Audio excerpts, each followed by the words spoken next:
ସାଙ୍ଗ ମାନେ ଏ ମାଉସୀ ଜଣ କଣ କହୁଛନ୍ତି ତାହେଲେ ଟିକେ ଶୁଣିବା।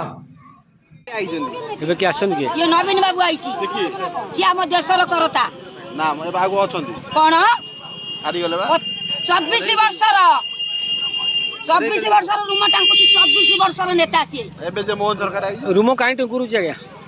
ରୁମ ଆପଣଙ୍କର କାହିଁ ଟୁଙ୍କୁରି ଉଠୁଛି? ଏଇ ବା ଏଇ ବିଷ ସତ କହିକିନି ନେଇ ଯାଇଛ, ଇଏ କରିକିନି ଧାନ ଏତେ ଦେବୁ ସେତେ ଦେବୁ, ଆଉ ଭତ୍ତା ଏତେ ଦେବୁ ସେତେ ଦେବୁ, ଭଲ ମନ୍ଦ କରିବୁ, କିଛି ନା କିଛି ନାହିଁ। କିଏ ନେଇଯାଇଛି କଣ? ସେ ଯୋଉ ମୁଦି କଣ ନେଇଯାଇଛି? ସବୁ ନେଇଯାଇଛି। ମୋହନ ସରକାର କି ଦଉନି ନା କିଛି ଦଉ କିଛି ଦଉନି।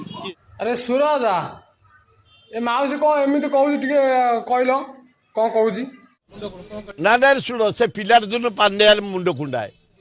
ମୋହନ ମାଝୀ ଭଲ ଲୋକ, ଧୀର ସ୍ଥିର ଲୋକ, ପଇସା ଖାଏନି, ଟିକେ ଖାଦ୍ୟ ଖାଏ। କେତେ ଖାଇବ? ଟିକେ ଖାଦ୍ୟ ପ୍ରିୟ ଲୋକ, ସେ ବଢ଼ିଆ ଲୋକ।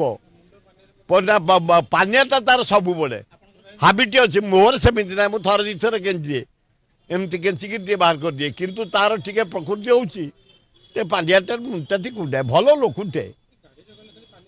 ନା କୁଣ୍ଡେଇବା ତାଙ୍କର ଗୋଟେ ହାବିଟ୍, ସେଇଟା କ'ଣ କରିବ? ମୁଖ୍ୟମନ୍ତ୍ରୀ ଗୋଟେ ଅଭ୍ୟାସଟା ପିଲାର ଦିନ ଅଛି। ସେ ଆମ ସାଥିରେ ଚାରିଆଡ଼େ ବୁଲିଛି, ଭାରତ ଯାକ ଚାରିଆଡ଼େ, ଯୁଆଡ଼େ ଯାଉଥିବ ପାନିଆ ଟିକେ କୁଣ୍ଡେଇ ଦେଉଥିବ। ଭଲ ଲୋକ। ଏ ଖାଇବା ଟିକେ ଥାଏ, ବେଶୀ ଖାଏନି, ଟିକେ ଟିକେ ଖାଏ। ମୋରି ଭଳିଆ ସେ ଖାଦ୍ୟ ପ୍ରେମୀ। ମାଉସୀ, ତମେ ଗୋଟେ କୋଉଠୁ କାହାଠୁ ଶୁଣିକିରି ତମେ ଗୋଟେ ଏମିତି ଆସିକିରି ସୋସିଆଲ ମିଡ଼ିଆରେ କହୁଛ ନୁହଁ? ଯାଅ ଘରକୁ ପଳାଅ, କାହିଁ ବେକାର ନାଁ ଖରାପ କରୁଛ।